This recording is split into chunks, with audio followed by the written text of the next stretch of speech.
സമദൂര സിദ്ധാന്തം പറഞ്ഞ് കഴിഞ്ഞ തെരഞ്ഞെടുപ്പിൽ എല്ലാ തെരഞ്ഞെടുപ്പിലും മാറി നിൽക്കുകയും അവരുടെ അണികൾ BJPക്കും CPMനും എല്ലാവർക്കും വോട്ട് ചെയ്യുകയും ചെയ്യുന്ന NSS UDFന് ഭൂരിപക്ഷം കിട്ടിയപ്പോൾ പതുക്കെ എല്ലാത്തിലും ഇടപെടാൻ തുടങ്ങി.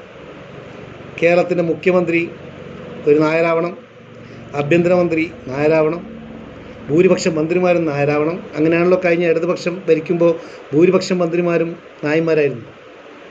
ഇപ്പോഴും അവർ ലക്ഷ്യം വെക്കുന്നത് കേരളത്തിലൊരു നായർ ഭരണം ഉണ്ടാവണമെന്നാണ്. പഴയ ആ ആഢ്യ ഭരണം കേരളത്തിലേക്ക് കൊണ്ടുവരാൻ വേണ്ടിയാണ് NSS ആഗ്രഹിക്കുന്നത്. അതുകൊണ്ടാണ് ഇപ്പോൾ മെല്ലെ എല്ലാ വിഷയത്തിലും മുഖ്യമന്ത്രി വിഷയം ഉൾപ്പെടെ പരോക്ഷമായി അദ്ദേഹം ഇടപെടുകയും അദ്ദേഹത്തിൻ്റെ ആളുകളെ NSSൻ്റെ വക്താക്കളെ മുഖ്യമന്ത്രി സ്ഥാനത്തേക്ക് പ്രതിഷ്ഠിക്കാൻ വേണ്ടി ശ്രമിക്കുകയും ചെയ്യുന്നത്. ഇത് വലിയ അപകടകരമായ ഒരു വസ്തുതയാണ്. എന്തുകൊണ്ട് ഇവിടെ വേറെ എത്ര ആളുകൾ വിഭാഗമുണ്ട്? ചെറിയൊരു ന്യൂനപക്ഷ ഹൈന്ദവരിൽ കുറഞ്ഞ ചെറിയൊരു ന്യൂനപക്ഷ വിഭാഗമാണ് ഈ നായന്മാർ. അവർ കേരള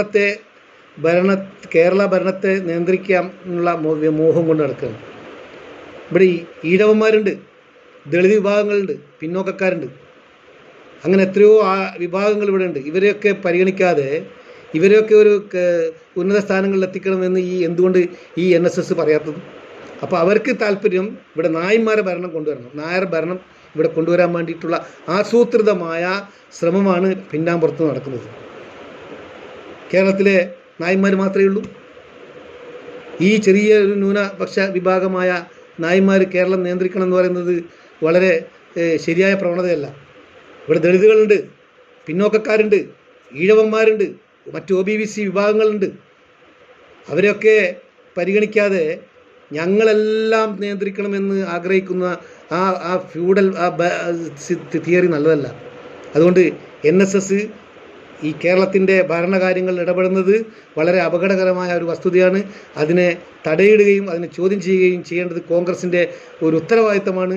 അത് ഈ ചതിക്കുഴിയിൽ കോൺഗ്രസ് വീഴരുതെന്ന് മാത്രം അപേക്ഷിക്കുന്നു.